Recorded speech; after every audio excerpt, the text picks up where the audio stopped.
Good evening, ladies and gentlemen.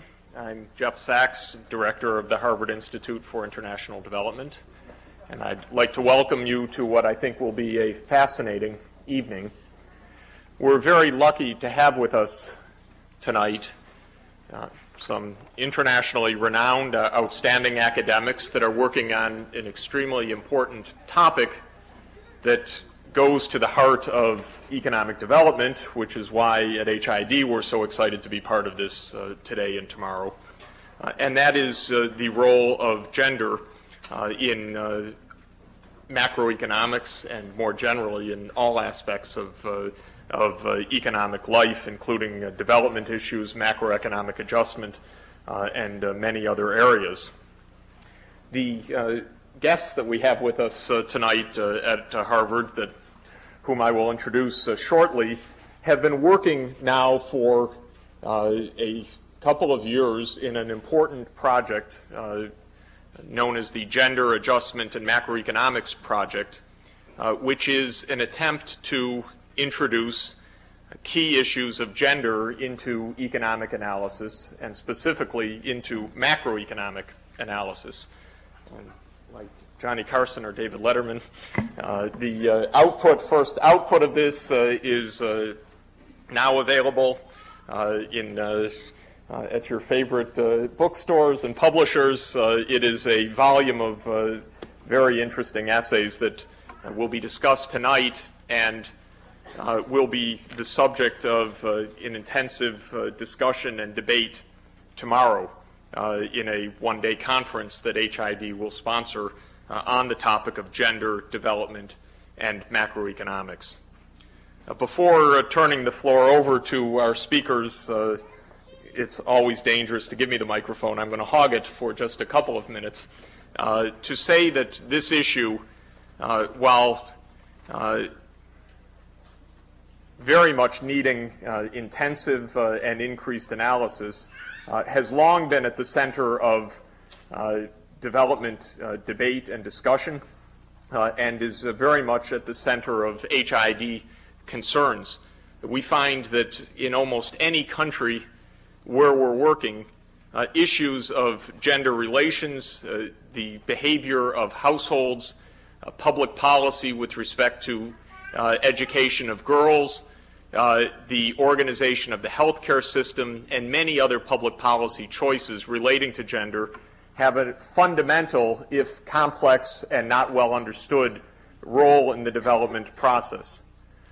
It's extremely well known, for example, that literacy is one of the key ingredients to a successful growth-oriented economic policy.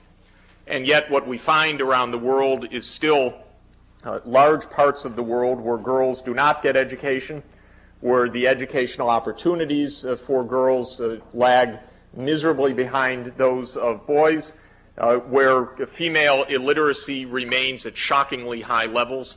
As you may know, in rural India, still today, female illiteracy reaches perhaps 75% of the adult female population. And this is not only a curse on life chances, but is a dark mark against India's long-term growth prospects, and one of the most urgent areas that would need to be addressed in policy. In our extensive work at HID on health issues, the issue of female literacy and gender more generally is absolutely at the center of concern. Perhaps the strongest finding and most surprising finding of public health specialists in the past decade that has been confirmed in many countries around the world is that the most important determinant of infant mortality and reductions of infant mortality is the literacy of the mother, even more important often than the direct provision of primary care. So the issues of literacy and girls' access to schooling and mothers' access to schooling play a fundamental role not only directly in labor market possibilities, but also in primary care, in infant mortality, in infant morbidity. A case study of a healthy child here, very enthusiastic about these issues, and in many other areas. In other areas of health, we also see highly complex, even less well understood, but equally crucial, an equally crucial role of gender. As I'm sure you're aware, the AIDS epidemic in Africa is reaching levels of truly profound, horrific proportion, vastly more devastating than what the devastation that we have experienced in the United States. In our project in Zambia, with the Ministry of Finance, the shocking fact is that of our counterparts of about 30 professionals, a significant number, perhaps 6 or 7, have died of AIDS in the last 3 years. This is the extent of the horror of the AIDS epidemic. How this is being transmitted depends on sex relations. Obviously, it depends on household relations, sexual patterns, and many aspects of gender relations and household behavior that we do not understand but are of the utmost importance for the very survival of societies right now. And so this is another area where gender cuts to the heart of the development issue. Just to mention a third example, HID is deeply involved and has been deeply involved with many disappointments as well as some successes in economic reform in Eastern Europe and in the former Soviet Union. And one of the papers that will be discussed tomorrow notes the remarkable shifts in income distribution against women in general as a result of the introduction of market forces in the last 5 years. This is not well understood. It is a reflection of in part of what was an unusually high degree of female labor force participation in the pre-reform economy compared to market economies in general.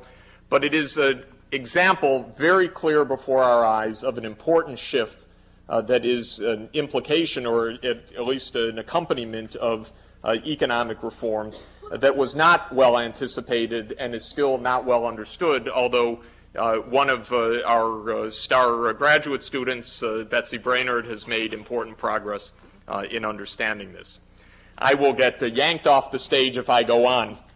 I hope these brief introductory remarks at least give you a sense of why I'm so enthusiastic about this conference coming here, why I'm grateful to Marty Chen of the Harvard Institute for International Development, to David Bloom, the executive director, to Enata Rosata, who works together with Marty Chen in making it possible to bring this distinguished panel here today and to have us have the opportunity to host the conference tomorrow. I think what will be discussed is absolutely at the core of our activities and is at the center of concerns in economic development. Let me now proceed to get off the podium and to sit down, and to do so by introducing the panel. We have several guests that have been part of this project. Our first speaker this evening will be Karen Grohn, who is the Senior Program Officer of General Programs of the John D. and Catherine T. MacArthur Foundation.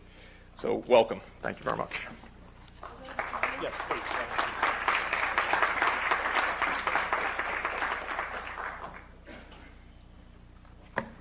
Thank you. It's a pleasure to be here tonight. Before I begin, I'd like to thank the Ford Foundation, which generously supported our project to come together 3 years ago, and specifically Bernard Wasso, who may be here in the audience. In the next few minutes, my role is to introduce you to the concepts of gender, adjustment, and macroeconomics that will be discussed in greater depth by my colleagues on the panel. But first, I want to describe a research project that's attempting to deal with these issues in some new ways. And I'd like to start by telling you the story that brought tonight's panelists together with a group of 13 other economists, male and female, to produce a series of papers that incorporate gender issues into macroeconomics. The project was born 3 years ago when we attended a Canadian conference on gender and economic policy, and specifically structural adjustment policies and programs. Shortly before the conference, the journal World Development published a special issue on the effects of adjustment policies on economic growth, income distribution, and poverty. The papers in that special issue modeled the class and income effects of adjustment. But nowhere in that special issue was there any recognition that these impacts might be differentiated by gender. Now, several of us had been working for some time on the impacts of adjustment on men and women, and we knew there was a growing literature that pointed out several kinds of impacts. But it troubled us that this work had not influenced the mainstream of macroeconomic analysis. As we discussed the emission of gender issues, we realized two things. First, it's important to think about the impact of economic policies, whether structural adjustment or other growth policies, in a gender disaggregated way. We need to look at the impact of these policies along gender dimensions.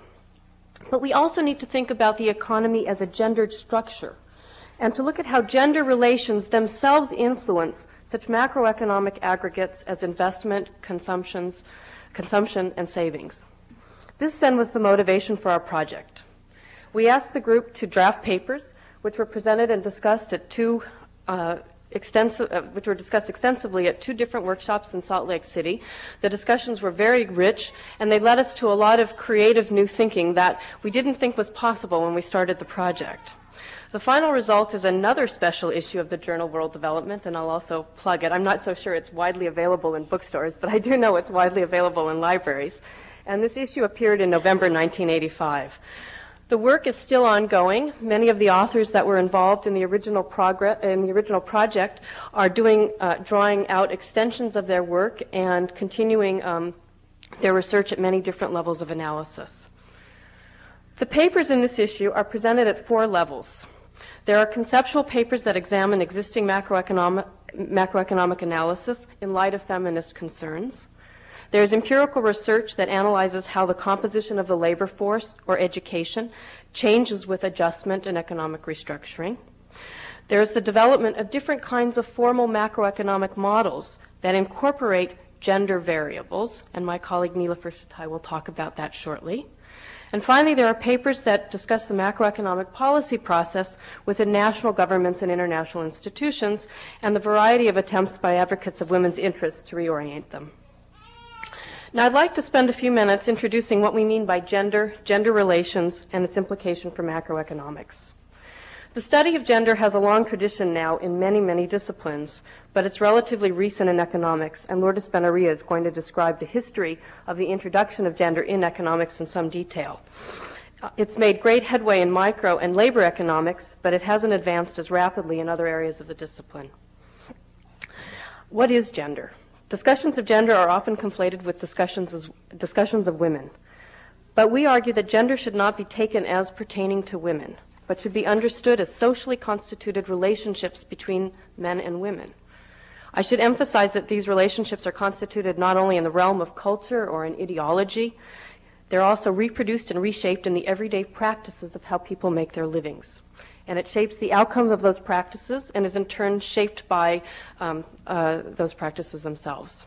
As a technical aside for economists in the audience, I just want to say that the concept of gender is not adequately captured by a dummy variable, which takes a value of 0 for men and 1 for women.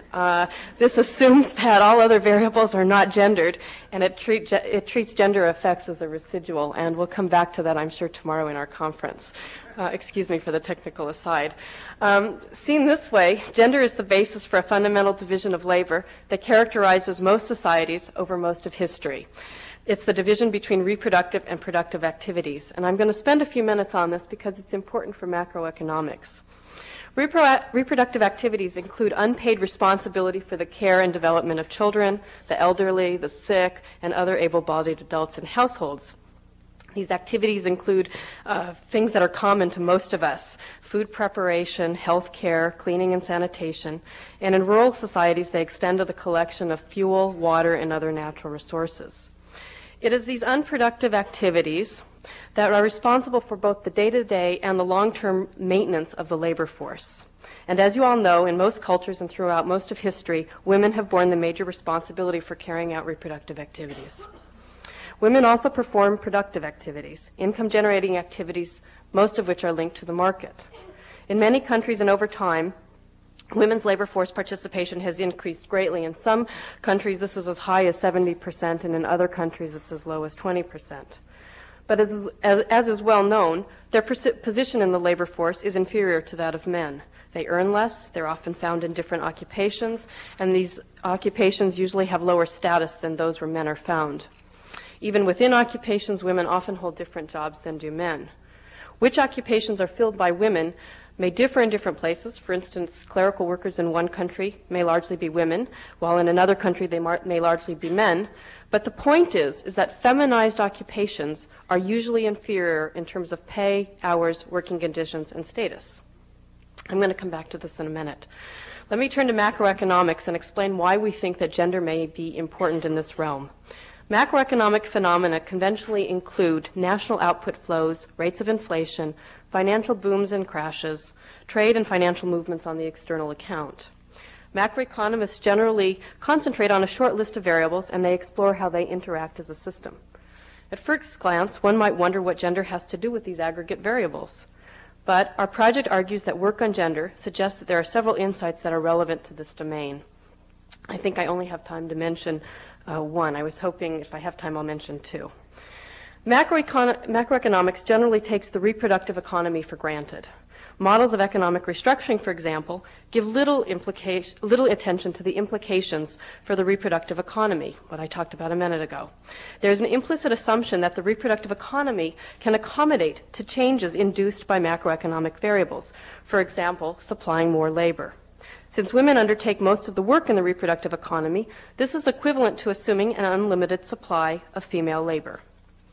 But adding the reproductive sector to the domain of macroeconomic variables can show where there may be gender-differentiated constraints as well as gender-differentiated opportunities. Let me try to illustrate this point with a brief example. And unfortunately, I'm going to give the example in such a way that it's going to lose a lot of the complexity that's in the literature. The objective of structural adjustment policy in third world countries is to reduce balance of payment deficits to respond to economic crisis by increasing exports and reducing imports while restructuring the economy to move it onto a new growth path. In more technical language, one key objective, among others, is to switch resources from the production of goods and services that are not internationally tradable to those that are internationally tradable. We can ask the question, for that objective to succeed, does women's labor have to be sectorally mobile? Or are there constraints to the supply of women's labor and to that mobility? Indeed, we can say that there are two kinds of constraints. The first is an incentive constraint. It assumes that women have choices, and it doesn't recognize that often in many situations and in many countries, husbands and fathers may have some control over women's labor and the resources that are at women's disposal. For example, in many rural areas, this is a fairly well-known example in sub-Saharan Africa, women's labor is often an input to the cash crop production in their husbands' plots. Women often don't control the proceeds of that labor. That income goes directly to husbands in the household. And as a result, women may not have an incentive, since they don't control that labor, to want to increase it further. The second constraint is a pre-existing obligation on the part of women to ensure their family's survival. I talked about the reproductive sector, that women are responsible for food production, fuel, water collection, and so forth. And there may be a minimum level down to which women can go so that they can ensure that family survival. If the demands on women's labor increase above a certain level, women may not be able to respond without an adverse impact on their responsibilities in that reproductive sector. So we would argue that there are in fact some constraints that can be illuminated by adding the reproductive sector to the model, or to our models. The second way a gender analysis can illuminate the realm of macroeconomics is by showing the matrix of gender relations as an intervening variable in all economic activities. And I mentioned a minute ago the example of the dummy variable being somewhat problematic. And here, one of our goals is to think about how we can engender we can engender many more of the macroeconomic variables, and Nilofer will spend some time talking about that. Let me just say that these gender relations influence the distribution of work, the distribution of income and wealth, the productivity of work, and the behavior of economic agents at different levels of the economy, the meso level and the micro level. It can enable us to uncover biases that are often present within households, government agencies, firms, and markets. In short, those are the institutions from which macroeconomic outcomes emerge. In closing, let me return to the project and the papers. The models that were published in the volume are preliminary and experimental, and they don't yet capture the full complexity or significance of gender in the economy. Yet we think this line of investigation holds great promise. And for those students in the audience who are looking for dissertation topics, I think there's a lot of interesting work that could be done. For instance, we need much more empirical work in order to assess the relevance of gender variables for macroeconomic outcomes. If gender inequality can lead to a loss of aggregate output, as some of the models in this book show, of what order of magnitude is this loss likely to be? If the gender division of labor hinders the reallocation of labor between non-tradable and tradable sectors, how much of a loss in the production of tradables will there be, and within what policy-relevant time frame? Answers to these questions are not only important for assessing the significance of the models, but they have important policy implications, and they can provide information that's not currently available to policy makers. Let me conclude with a comment about the policy implications. The purpose of developing this alternative work and carrying out new theoretical and empirical work is to contribute to the development of macroeconomic policies that improve well-being, that are capable of provisioning human needs much more satisfactorily, and enhancing human capacities. If we're to achieve this goal, it's important to diagnose a country's macroeconomic problems from a gender perspective, and Diane Elson is going to talk a little bit more about that shortly. Policymakers who are responsible for women's interests need to understand the constraints and opportunities of a gendered economy so that they can devise strategies to intervene in the process by which macroeconomic policy is formulated. As gender-aware economists, we're in a good position to help that process forward. So I'm going to leave it here and turn it over to my colleague, Lourdes Benaria. Thank you.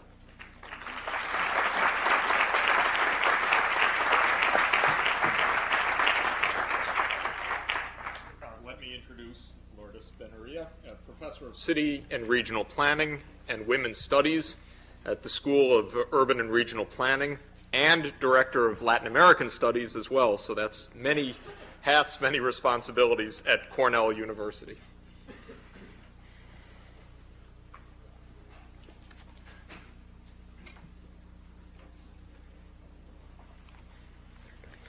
Thank you, Jeffrey Sachs, and hello to everybody.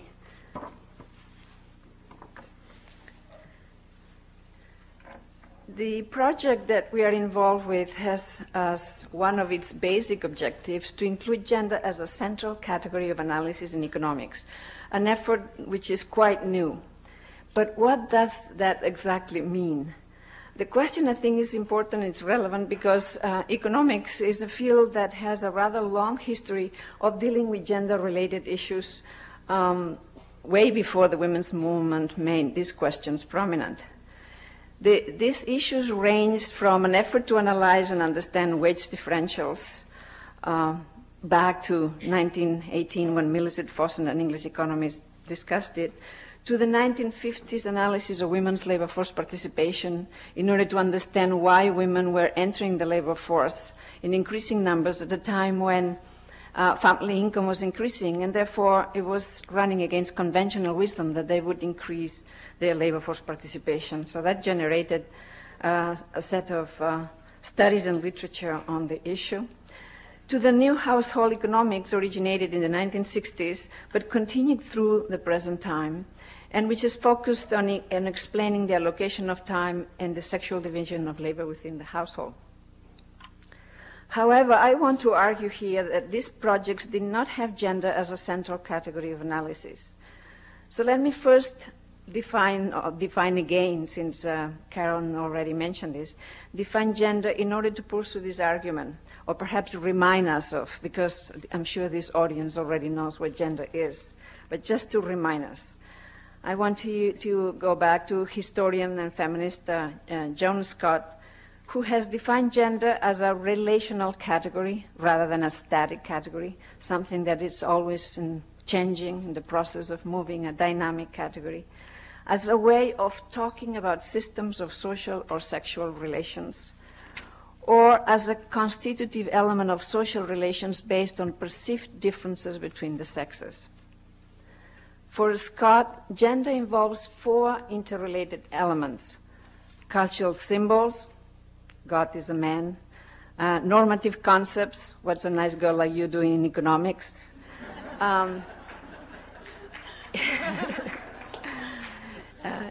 institutions, economic, political, cultural, subjective identities, male and female, gay and straight, and so on.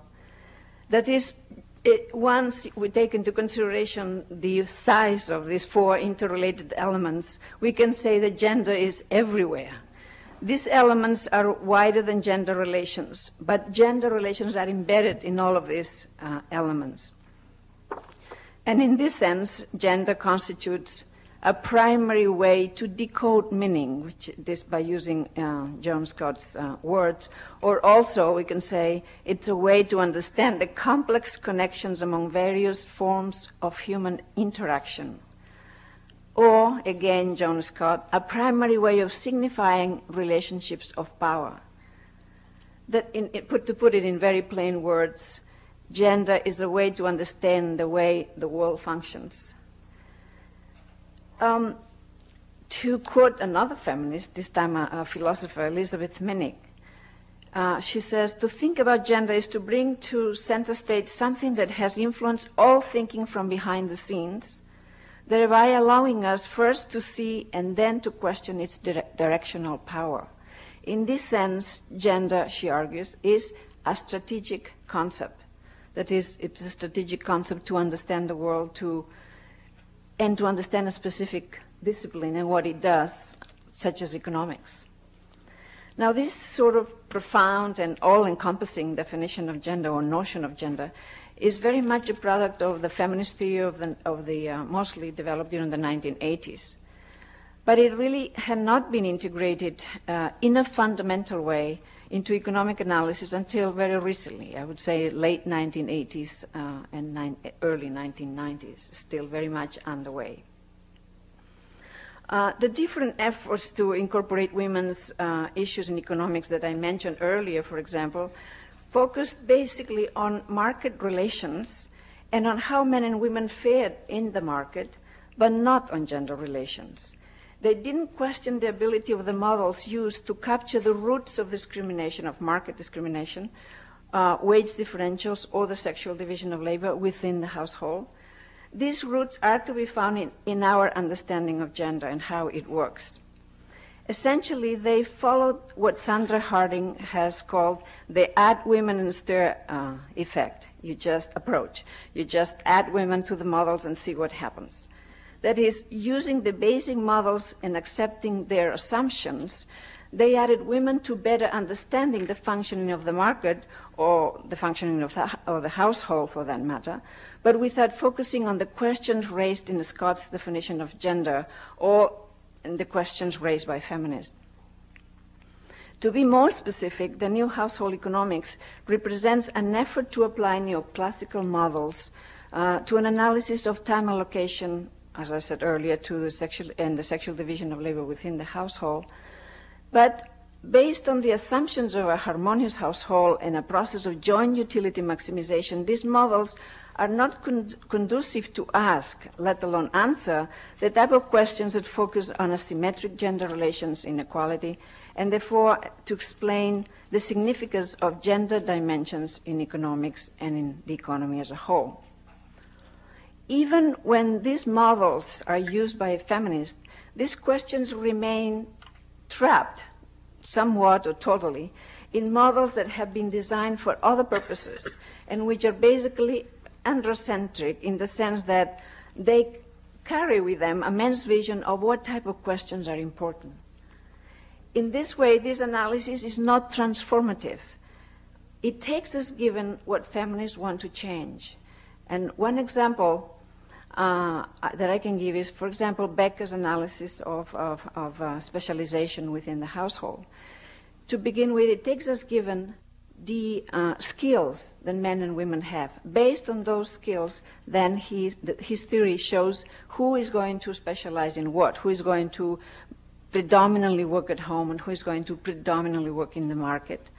But feminists, precisely what they're asking is, how is it that the set of skills, the entitlements, the skills that people bring with the minute they form a household might be different, or they are used differently, so that the model takes as given what we would like to change. In conventional development economics and macroeconomics, the problem is even more acute, because the analysis here is formulated at a more aggregate level. It is more difficult to incorporate gender as a category of analysis because the elements of gender are observed particularly at the disaggregated level of the labor market, community level, household level, individual relations, and so forth. So that, in fact, at this aggregate level of macroeconomics, particularly macroeconomics more than development, there have been practically no efforts to even use the add women and stare approach. There are very few precedents, just a few. Therefore, our project of engendering macroeconomics springs from the double difficulty of first incorporating gender in the analysis, and second, doing so in a field within economics in which there are few precedents leading to it, unlike microeconomics. However, there are two areas in which progress has been made during the past 10 years, 10, 15 in some cases. One is the area of statistics on women's work, mostly labor force statistics, and inclusion of estimates of women's work in national income accounts. That is a way of making women's work more visible. The other area is the understanding the impact of macro policies from a gender perspective, which is very much related to our project. Interestingly enough, what I want to point out here is that this area, actually the two of them, have been very connected to issues and problems that have emerged from the third world. And they have been taken up by women working on third world issues, which is something that economists that work in high-income countries tend to forget, that within the area of development, there have been some very innovative work that has taken place. So let me elaborate a little bit on these two areas. In fact, I will only elaborate on the first because other people will talk about structural adjustment. In terms of the first, that is the statistics on women's work, the work began in the late 1970s, and that it has gone through several phases. First, trying to understand the problem of undercounting itself. Why is domestic work or has not been included in GDP? What about volunteer work or any kind of unpaid work? How about what is work itself? Is reproductive work, caring work, work? Why is it that we say my mother doesn't work and she may be working 10 hours a day? That is, we ask questions about why is unpaid work viewed differently, conceptually, theoretically. So this is the kind of these are the kind of questions that had led to conceptual and theoretical issues, which originally, at least in the late 1970s when they started to be brought up, they were met with a great deal of hostility. I can remember it quite personally. And then there have been the methodological issues, the how-to questions. How to evaluate work that doesn't have a market price. How to compare the paid work that goes through the market, that it's evaluated through the market, and that does not have a wage attached to it. Are we comparing apples and oranges? All these kinds of methodological, conceptual and methodological questions have been asked during this period, and I'm happy to report that much progress has been made in leading to very specific results. And here I think that the results have been really the product of a great deal of cooperation between individual researchers, several branches within the UN organizations, governments themselves that have had not only people working towards it, but also resources put to it. And I think at this point we can say that countries like Canada, New Zealand, Australia, and others have already developed national income accounts that include unpaid work, sometimes more systematically than others, but the experiments are there to demonstrate that at this point, at least, the methodological, theoretical, conceptual issues to a great extent have been worked out. There is more to be done, of course. But whether governments carry on this project or not at this point is a question of political will and of resources, naturally. Now, I think it's interesting here to note that this effort could be also a typical case of an add women and stay approach if we focused only on the accounting problem.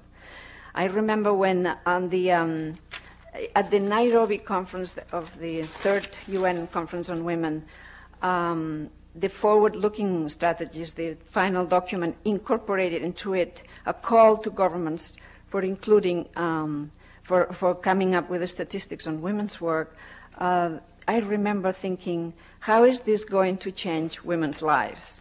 It could have been just a question of accounting, but in reality it has not been, because it has led to understanding, a greater understanding of the importance of reproductive work and unpaid work, the consequence for women and some men of not making this work visible, and it has had a great deal of policy implications, such as Ingrid Palmer's, one of the articles in the collection of World Development, who proposes to compensate women for what she calls their reproductive tasks. I'm going to finish here and pass the second area to the speakers that follow me.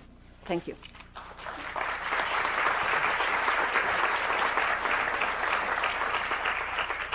Thank you very much. We turn to Nilofer Chaate, Assistant Professor, Department of Economics, University of Utah.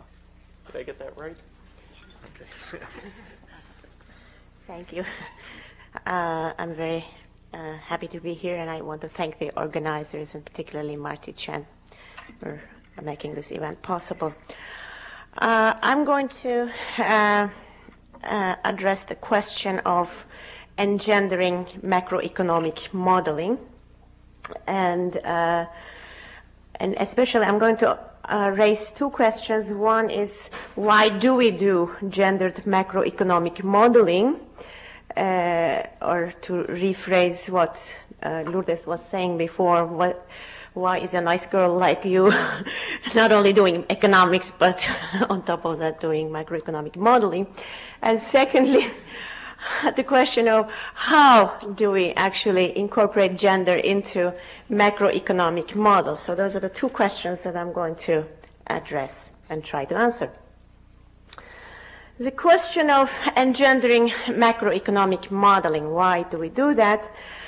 We basically do it for three reasons, which are not different from actually doing modeling in general in economics. But first of all, we engage in gendered macroeconomic modeling in order to enhance our really theoretical understanding of actually how gender matters macroeconomically.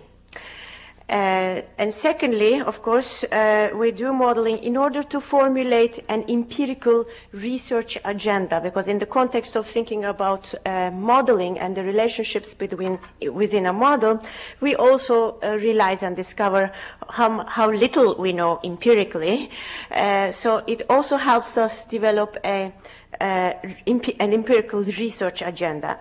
And thirdly, of course, the purpose of all modeling in some ways is not to just sit down and have a good time, which might be part of the purpose, but is ultimately to actually use those models in order to formulate policy agendas which are more responsive to people's needs.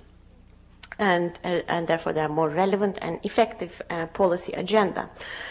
Now I'm going to focus on the theoretical, on the modeling efforts, and how do we actually do models, and what is it that we do when we do modeling, and how do we incorporate gender into analytical models.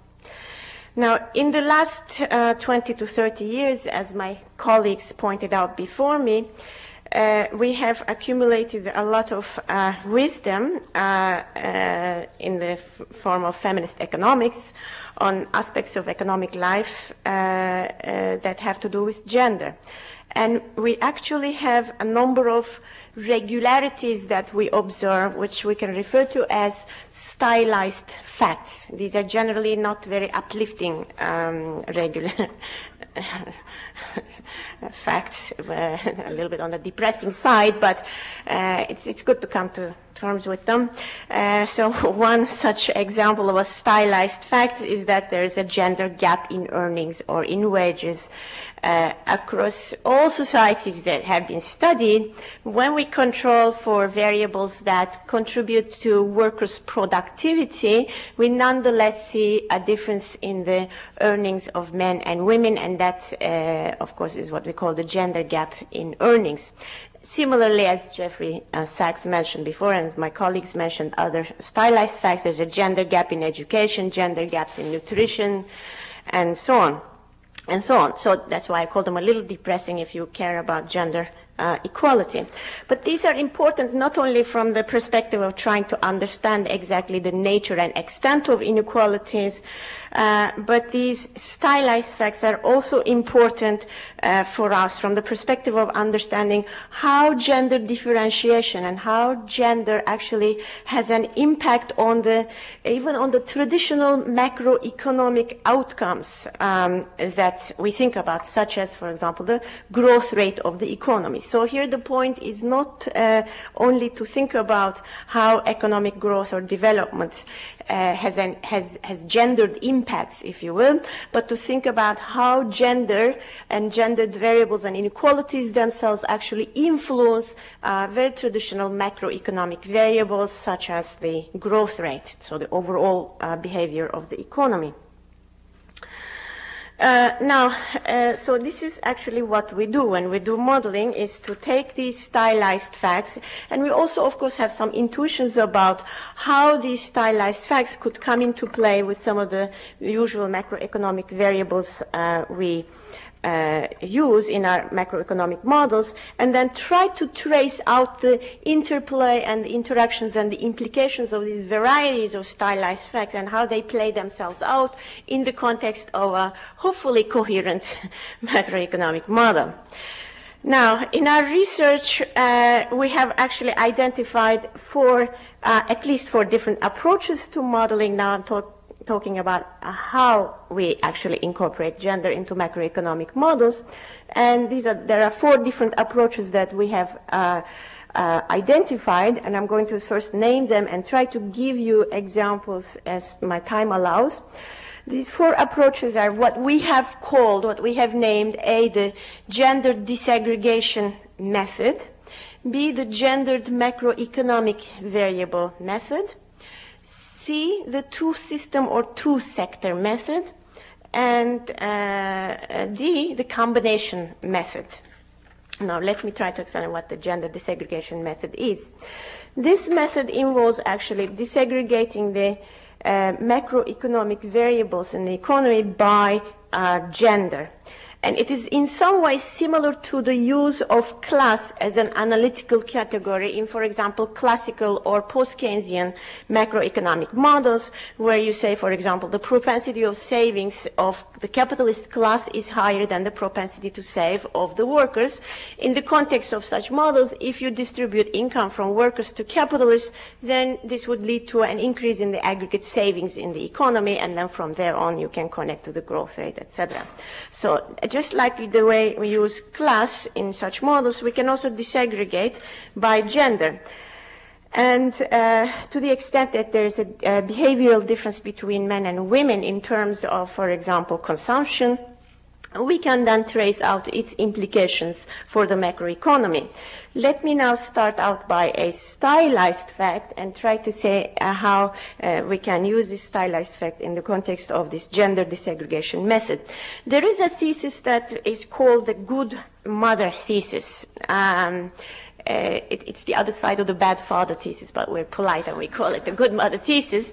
And this refers to the idea that actually in quite a great variety of economies and across cultures, we observe the following regularity, that men and women have different consumption patterns in that women have a higher marginal propensity to spend on goods that directly benefit their children and their capabilities. For example, when women's income increases, they spend that income, extra income, on children's education or their nutrition or their healthcare needs, whereas it turns out men, on average, not all men, tend to spend their extra income on personal consumption goods. And you can name your favorite personal consumption good in that. Let you imagine what that is. All right.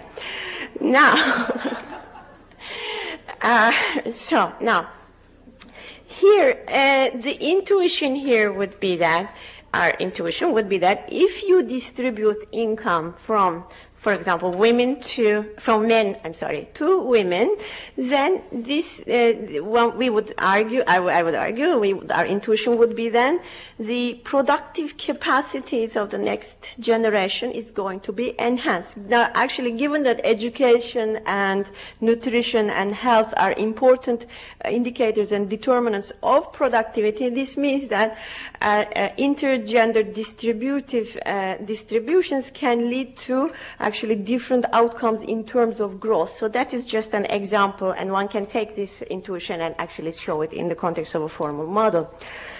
Now, the second method I'm going to talk about is the gendered macroeconomic variable method. This method is also similar to the first one, but is slightly different in that it involves introducing variables which capture the structure of gender relations in the economy. For example, the degree of inequality in labor markets. Now, the stylized fact that we might start out with is that there's a gender gap in wages or earnings, and of course, the degree of inequality in the gender gap, the degree of the gender gap is actually determine the level of wages in the economy. Now, from a macroeconomic perspective, wages are important. The average level of wages are important because they determine they're very important for investment purposes. In other words, if people are investing, they're going to look at the costs of investment, and wage costs are, of course, an important cost. So investment, therefore, is going to be related to the average wage level, which in turn is going to be reflecting the degree of gender inequality partially in the economy. So in that sense, we can also think of investment as a gendered variable, and this would be one way to incorporate gender into the macroeconomic model. Now, my third and fourth methods, I think I am out of time, but I'm just going to briefly. We're going to leave them demanding more. It's the model gap, I'm afraid, because we're going to run into a time gap, and I want to make sure we have time for discussion okay. as well. I'll just tell you what the other two methods are. The third method, very briefly, I promise. The third method is actually what we call the two-sector or the two-system method. It's different from the first two methods in that you now introduce into the to the scope of the macroeconomy the unpaid sector or the reproductive sector. So now you have the traditional macroeconomy plus the unpaid or the reproductive economy, and then you trace out the feedbacks between these two sectors. I'm not going to give an example. And the fourth method is actually doing a combination of any of the things that you do above, both doing two sectors but also engendering the macroeconomic variables or disaggregations. And by doing all of these, you find out how little you know, how ignorant we are, and therefore, this gives us then further encouragement to do more work and to, of course, also to trace out the policy implications of these models, about which my colleague Diane Elson will talk about more. Thanks.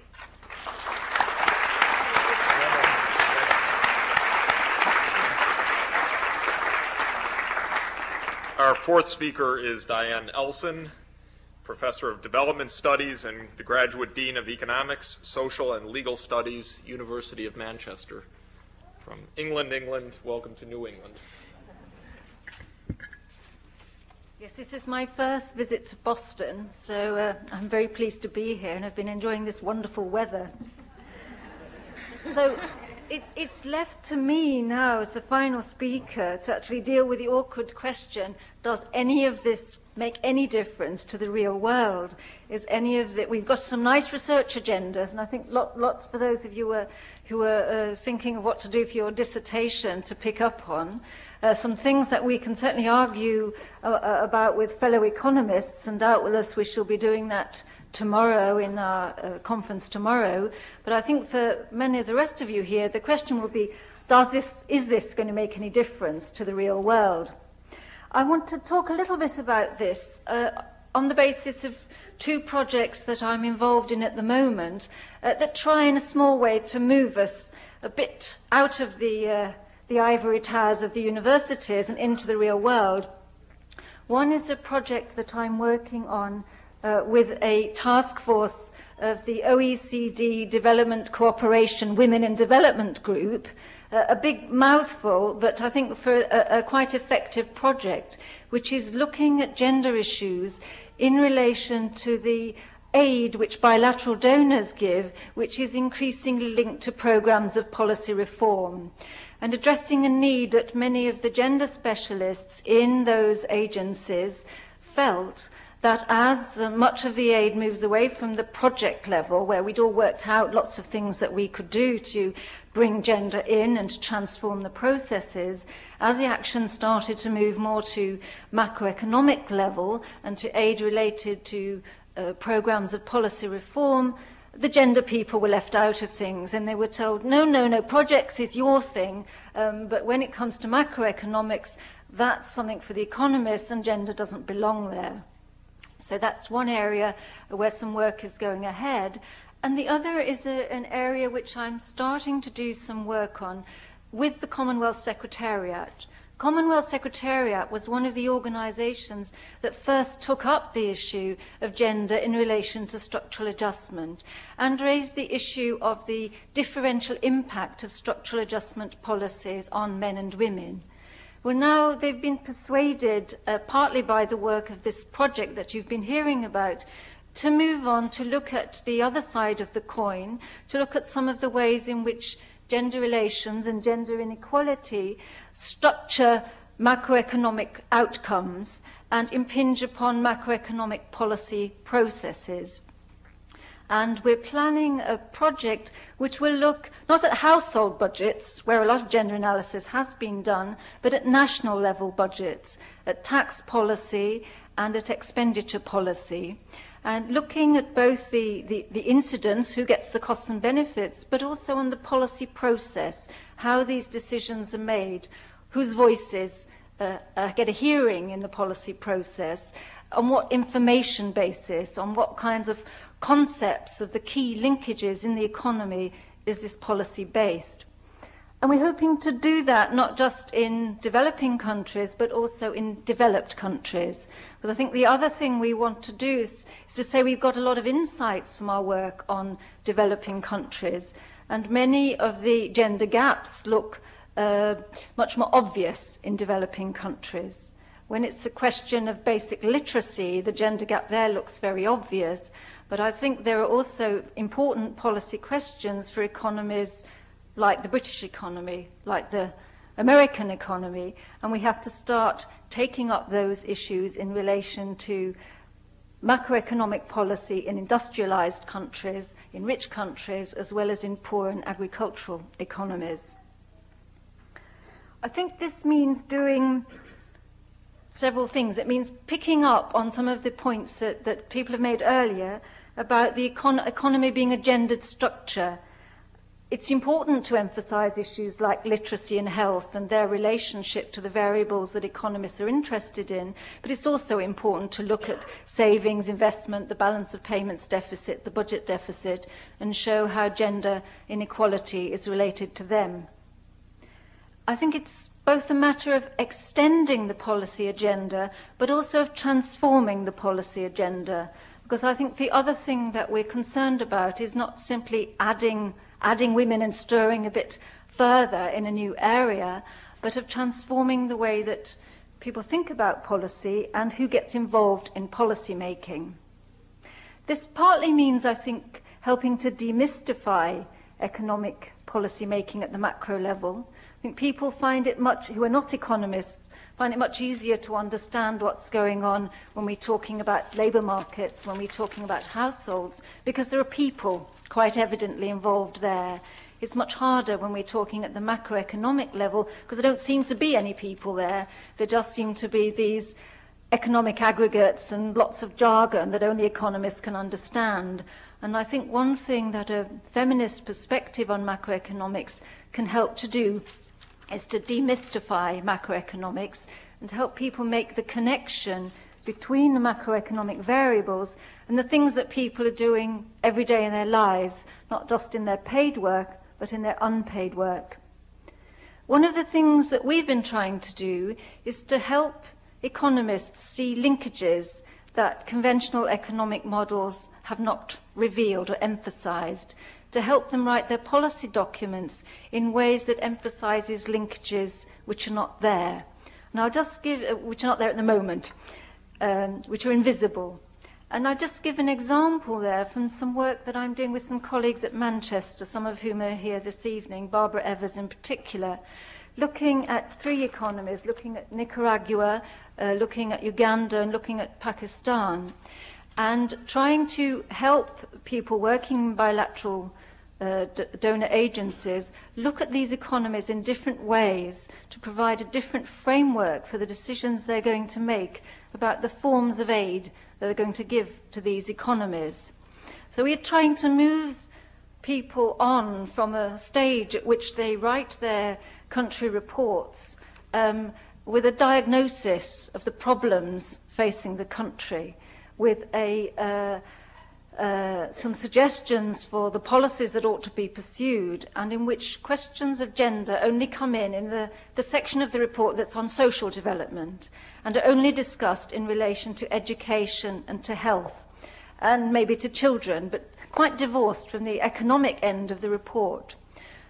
So we're saying if you're looking at an economy like Uganda, where women's labour is crucially important for the export sector, coffee, crops like that, and for food production, major importance both for the economy, if you're looking at it simply from the point of view of growth, but also from the point of view of meeting people's needs and achieving these wider objectives of development, then it's important to write your report and look at the economy in such a way that you don't just say, and there were a lot of women farmers in Uganda, but you analyse gender relations in that economy. You analyse patterns of entitlement. You analyse land rights. You analyse patterns of discrimination in credit markets, in goods markets. You analyse the new markets that are being created as a result of structural adjustment policies and look at them as gendered structures and ask, are these new markets giving women the same opportunities as men, or are they being created in ways that continue to perpetuate gender discrimination, so that patterns of gender discrimination that were embodied in state-run organisations now get transferred to new private sector organisations. And then we're trying to raise questions about how that kind of way of looking at an economy might relate to the sort of programme aid that bilateral donors are going to give. So making a link between the idea of giving programme aid in the form of budget support to public sector programmes involving cooperation with the private sector and non-governmental organisations that will tackle gender-based distortions, that will tackle gender-based constraints to the improvement of both economic growth and of wider human development objectives, so that gender inequality is seen, obviously the reduction of it as an objective in its own right, but also as an objective that can help you to achieve a series of other objectives. And in some ways one has to be quite cynical about this. I think that's what we see as being much more exciting for the Ministry of Finance than is a long report of the sort that most countries have produced for Beijing about the horrors, if you like, of gender inequality in itself. But if you want to create a new policy agenda in which the Ministry of Finance is going to listen, then I think it's necessary to make the connections between the reduction of gender inequality and the achievement of objectives that the Ministry of Finance is interested in. But I think one also needs to go a bit beyond that, because we also have this idea of transforming the agenda. And I think there it's important. What one can do from a feminist point of view, I think, is throw new light on some issues which there are economists that have been drawing attention to for quite a long time, which is the linkages between short-run objectives and long-run objectives, and how it's very important not to pursue your short-run stabilization objectives in ways that are going to jeopardize your long-run objectives of sustainable growth, of human development. And that examining the link between the productive sector and the reproductive sector, between the part of the economy that is visible in current sets of statistics and the part that is not, I think is a new and helpful way of being able to tackle these problems of the disjunction that there sometimes is between short-run and long-run goals. And I think when what we're trying to do is get people to examine processes of the restructuring of public expenditure in ways that take account of the unpaid invisible economy as well as the paid visible economy. So in this project we'll be doing in the Commonwealth, we'll be trying to get 6 countries who will be willing to have quite a detailed scrutiny of their programs of public expenditure, and particularly programs of public expenditure restructuring, to ask the question, are you actually producing a more effective, a more efficient, a more productive public sector? Or are you transferring costs from the public sector, where they show up in the accounts as wages and salaries of nurses, of social workers, of doctors, of teachers? Are you simply transferring those costs into the private sector, into the community and the household, where they don't show up in anybody's accounts, because they take the form of more time which largely at the moment is paid by women, which act as a kind of reproductive tax on women who are having to spend more time taking care, say, of relatives discharged from hospital early, taking more time looking after children because childcare programs have been cut back. It doesn't show up in the budget at the moment as a cost, and people think they're getting a tax reduction. They're getting a tax reduction maybe in monetary terms, but in terms of time, there may be an increase in the taxation. So this is the way that we're trying to bring to bear the kind of analysis that we're doing on the kind of policy analysis that informs macroeconomic policy. But we're also trying to create new kinds of policy dialogue, because I think most of us involved in this particular project don't feel that the answer lies in doing things like adding new forms of formal conditionality into structural adjustment loans, which say, as well as meeting your balance of payments deficit reduction targets and your monetary supply targets, you must also meet targets on, say, the education of girls, or targets on reduction of increasing loans to women. Those are 2 favourite areas at the moment. We think it's much more important to get a policy dialogue going where people will own the policy, where there will be advocates for the policy in the countries that are adopting the policy. And this means working to open up the policy process much more and to forge links between parts of the policy process where there aren't links at the moment. It's an interesting exercise. If you go to the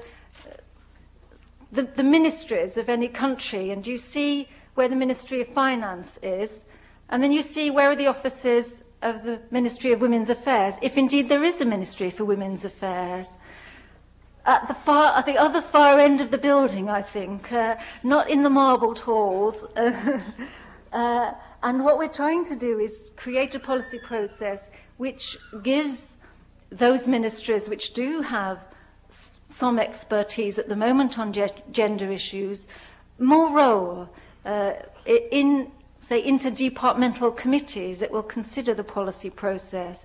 At the moment, it's very surprising, even areas of the policy process where you would think the Women's Ministry would be involved, issues to do with task forces on poverty reduction, task forces on the social dimensions of structural adjustment.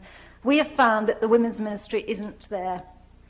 So one of the things that we want to do is change that. So I think the final message I want to leave you with is that we see the process in policy terms of revealing linkages which are not there, both in the way that economists think about the economy and devise policy to meet the problems they've diagnosed, but also forming new linkages in the actual policy process itself. Thank you.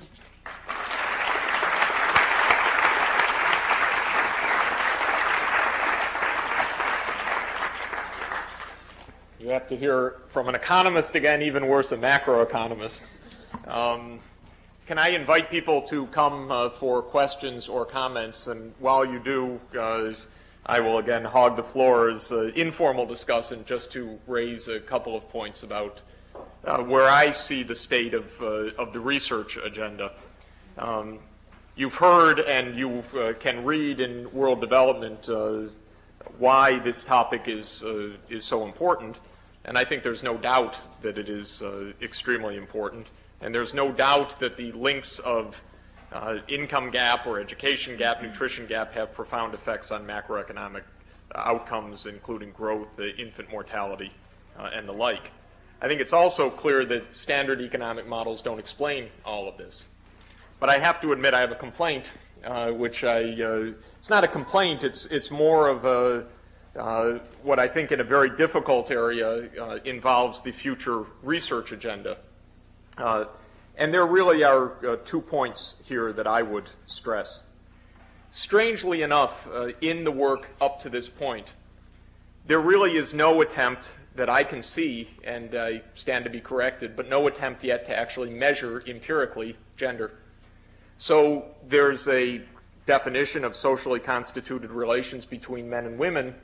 There is no doubt that there are differences between matrilineal and patrilineal societies, between polygyny, polyandry, monogamy, between dowry-based societies, between inheritance that goes through patrilineal or matrilineal lines, through the extent of male control over their wives and their access to the labor market.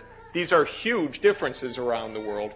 As a producer of development advice, I'd like to know much more how to categorize, and then I'd like to press you to measure what is your central hypothesis, after all, that these differences matter, and that they matter in a way that explains what is explained beyond variables such as income or wages or tax rates, which is what a standard neoclassical model would yield. We heard, and I think it's a fascinating argument, that unlike neoclassical economics, which assumes you throw everything in the household and then the household allocates it according to a shared utility function, that in reality, and it's not surprising, that it really matters who are in the income, whether it's the man or the woman. Because they control the income differently, it doesn't go into a common pool with a common utility function. Well, this is a perfectly testable, identifiable hypothesis where you could measure in, I think, sociologically identifiable manner these constructed categories, or these socially constructed categories, and then test the proposition about the role of different sources of income within household allocation. And it seems to me that that's what your research agenda, it's all of our research agenda right now, is really begging for on an empirical level. Because all of the work, and it's admittedly path-breaking, pioneering, and without enough base yet so that you can't press, no one's got a finished research project, it is the most striking single phenomenon that there's no empirical attempt to implement the central feature of the of the approach, which is that this is an independent, largely non-economic, socially constructed variable that will affect economic outcomes. And that's where I would at least like to provoke you. But enough from me.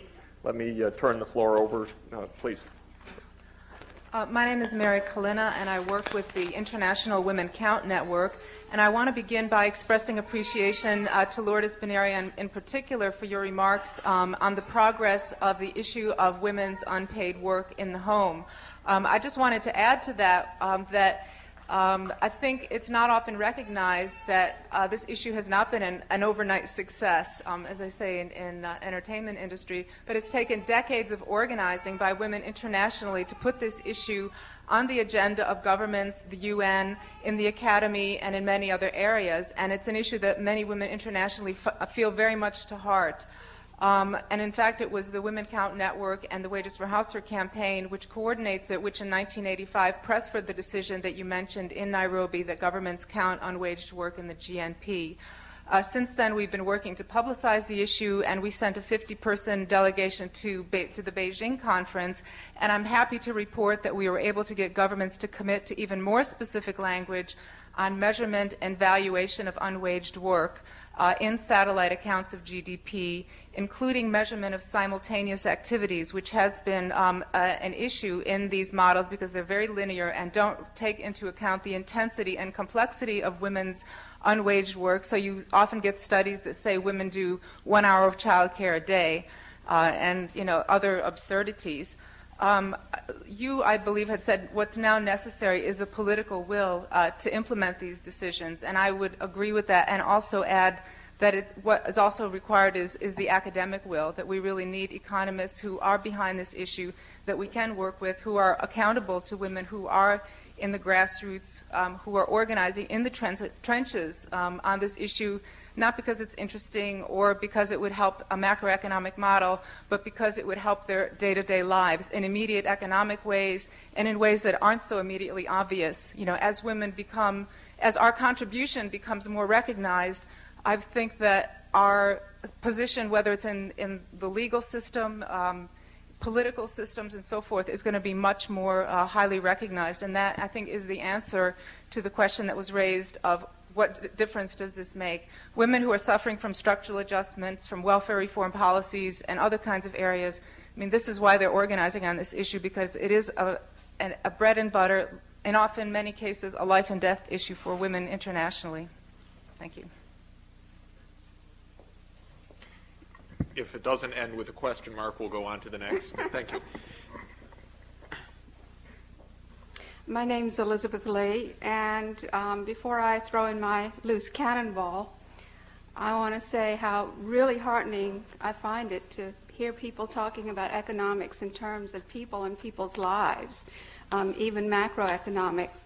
Now, following on with that, just as we know that life begins when the children leave home and the dog dies, following on with Dean Elson's point of view that time is a really important factor in people's lives, I'd like to bring up a variable which I didn't hear about today and haven't heard about in economics, and that's age, particularly in macroeconomics. The cycle of women's lives, the pattern of women's lives is so different from that of men, and the period of what is considered to be the period of productivity in men's lives coincides with the period of productivity, reproductivity in women's lives.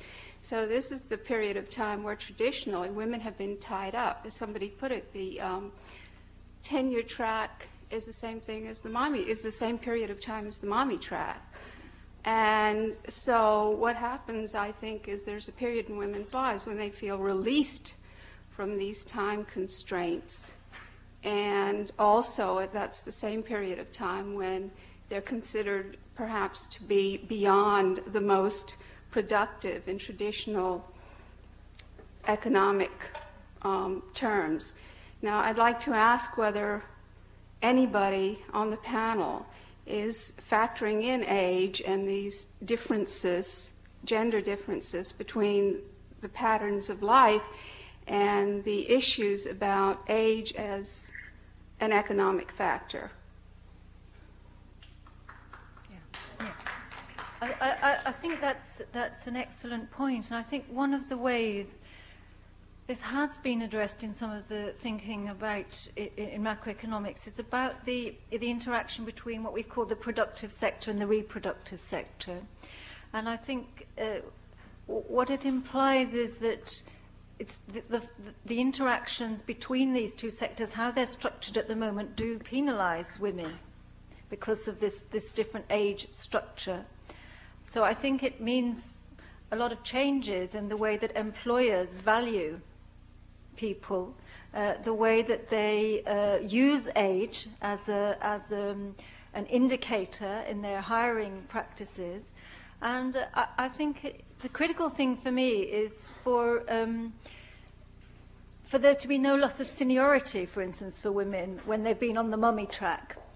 We know at the moment that's not what happens, and what you do when you're on the mummy track is not regarded as an acquisition of important management skills, which will enable you to be more productive in the workplace. But I certainly know as Dean of a Social Science faculty that the skills I learnt managing my children have come in very handy in managing collegial meetings.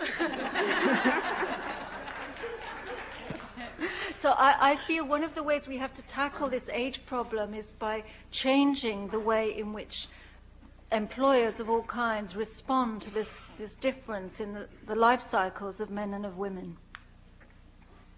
Can I say something? The issue of cycles that are very relevant for where time is allocated, with children, without children, in the earlier years, later years. If we had really systematic, good statistics on women's work, time allocation, and so forth, it would be very useful. They would be able, if the categories set up in the statistics were appropriate, they would be able to capture this. That's why it's so important to generate systematic statistics that would be able to allow us to, for example, estimate the number of hours of unpaid work, doing reproductive work in the earlier years when children are small, and how it changes over time, and what happens when women are older. So we really don't have, no countries yet have generated these systematic statistics, and we don't have good series, but that's precisely what needs to be done. Could I add, I'd like to reassure a little bit. Economists, even before Engendering Economics, had not forgotten the life cycle or the issues of productivity over the life cycle or intertemporal choice, so-called. This has been an absolutely central concern of economics and all household studies, I would say, for a very long time. So age is a very central concern. Again, where neoclassical economics makes certain assumptions about what's being maximized over time, what choices are being made, and who's making the choices, those are very real questions.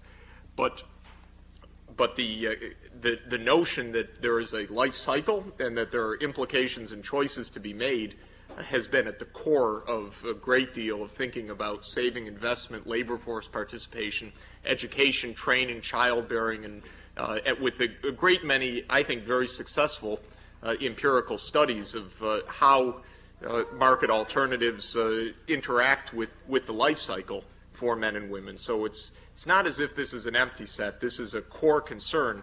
I believe more can be done and better can be done along directions that have been discussed, but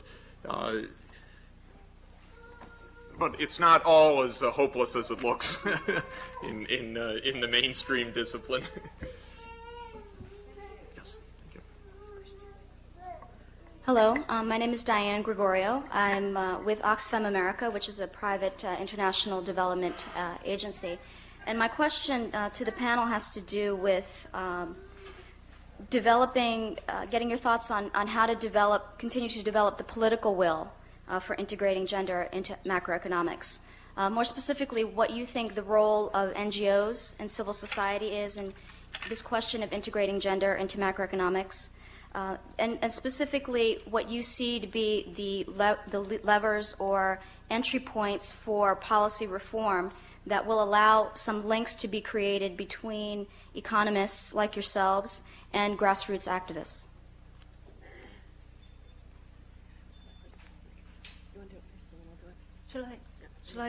Shall I begin on that? Because I have in fact been doing some work from time with several NGOs in Europe, Oxfam being one of them. And I think this is a very, very important issue because, again, I think to get real change, you always need a coalition of forces inside and outside. In order to get real change in the policy agenda, I think you need a constituency outside. That constituency then has got to have a language. It can speak with the insiders. And that's where I feel that the kind of work that we're doing is helpful for NGOs because it enables them to start perhaps talking enough of the same language, not completely the same language because that would be to give up on some of their objectives, but enough of the same language for there to be some kind of constructive, if critical, dialogue.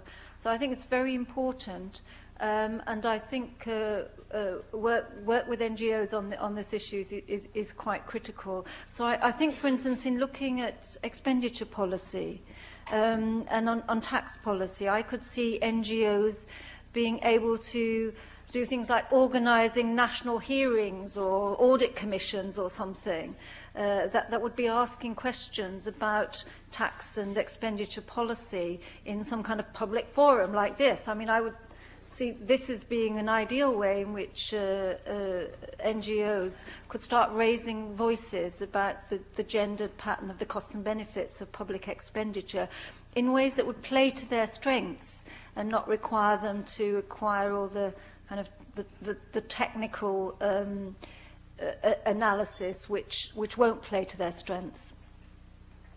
I regret that we are coming to the point where you have to ask 3-word yes/no questions. We literally have 3 minutes, and then regrettably we must disband a very interesting conversation. I'm tempted to come back to the panel for closing remarks, but I'm not going to because there's so many people still standing. So if you could be very, very brief, maybe we can squeeze in 2, but let's at least get 1 question. Thank you. My name is Fawzia Ahmed. I work for Oxfam America. I'm also a fellow at the Radcliffe Public Policy Institute. I have 2 questions. The but first you get one, one only. Okay. The first one question is, within the reproductive economy analysis, do you include the fact that the gender and class relationship, that women who have more money can actually buy the labor power of poor women to help take care of their children? Thank you. Can we have one more question, then we'll finish up here? My name is Ritu Sedana. I'm a doctoral student at the School of Public Health. I think it was Nancy Folbro who wrote in the introduction of volume on women in development that there are 2 feminist nirvanas, and one of them is where the woman can work just as much as a man. She has her reproductive and productive sort of capacity measured, and you're all working towards measuring that. But that both men and women are ending up working incredible amounts of hours and spend less and less time doing sort of leisure and other recreational activities with their families.